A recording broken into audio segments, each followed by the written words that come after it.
শুয়ে আছেন, তিনিও বিপদে পড়লে কাঁদতেন আর চাইতেন কার কাছে? এজন্য আমরাও চাইবো কার কাছে?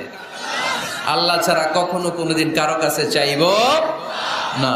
তিনি এমন সত্তা, তাকে দেখা যায় না, কিন্তু তিনি সব দেখেন, ঠিক কিনা? কিন্তু তিনি আমার খুব কাছে। কত কাছে?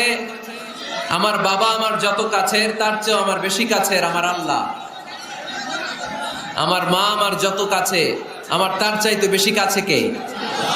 আমার স্ত্রী আমার যত কাছের, তার চাইতো আমার বেশি কাছের কে? এমনকি আমি আমার যত কাছের, তার চাইতো আমার বেশি কাছের কে?